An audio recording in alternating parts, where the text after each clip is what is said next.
তুমি কেন কাজ করছো? আমার না সামনে পরীক্ষা, যাও পড়বে যাও। আচ্ছা ঠিক আছে।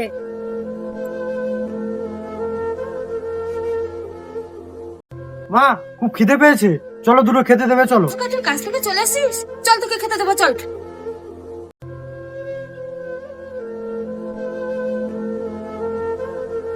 বৌমা, ছেলে খেয়ে কাজে যাবে, দুটো ভাত বসাও। মা আমি তো এখন পারবো না, আমি পড়তে যাচ্ছি, আমার সামনে পরীক্ষা। আচ্ছা ঠিক আছে, তুমি যাও।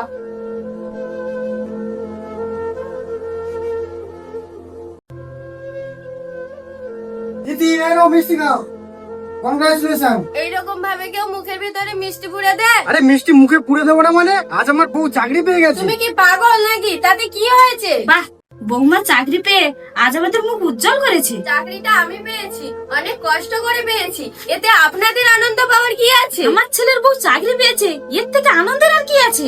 আমি নিজে কষ্ট করেছি বলেই না এই চাকরিটা পেয়েছি, তা বলে এই নয় যে আমি আপনাদের কিছু দেব। কিছু দিতে পারবো না আমি আপনাদের। ছেলে তোমার এই পড়াশোনার জন্য কত কিছু নাই করেছে। ও সব করেছে ওর নিজের স্বার্থের জন্য করেছে। ও ভেবেছে আমি একবার চাকরিটা পেয়ে গেলে ও মোটা অঙ্কের টাকা পাবে আর সারা জীবন বসে বসে খাবে। আর হ্যাঁ, আরেকটা কথা, এই বাড়িতে থাকতে আমার দম বন্ধ হয়ে যাচ্ছে।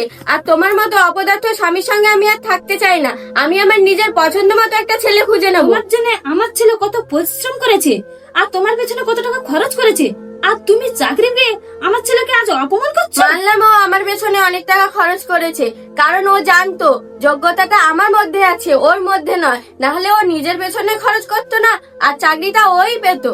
ওকা বৌমার পড়াশোনার পেছনে কত আর খরচা করবি, জন্য কিছু রাখ। আর দেখ তো জামা প্যান্টের কি অবস্থা, তুই নিজের জন্য একটা ভালো জামা প্যান্টও কিনিস। আর শুনলাম তুই নাকি বৌমাকে কলেজে যাওয়ার জন্য স্কুটি কিনে দিচ্ছিস, সব পয়সা তো ওর পেছনে খরচ করে দিচ্ছিস। মা তুমি হয়তো ভুলে যাচ্ছ, ও এ বাড়ির বউ, আর আমি যা করছি ওর ভালোর জন্যই করছি। আর মা আমি চাই ও একটু ভালো পড়াশোনা করুক, একটা চাকরি পাক।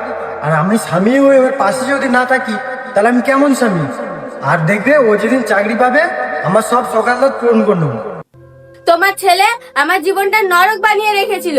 টিউশনি গেলে টিউশনির সামনে দাঁড়িয়ে থাকতো, কলেজে গেলে কলেজের গেটের সামনে দাঁড়িয়ে থাকতো। আমি নিজের মতো করে বাঁচতেই পারতাম না। আমি এই বাড়িতে আর এক মুহূর্তে থাকতে চাই না। আমি আজই বাড়ি ছেড়ে চলে যাচ্ছি, সরুন এখান থেকে।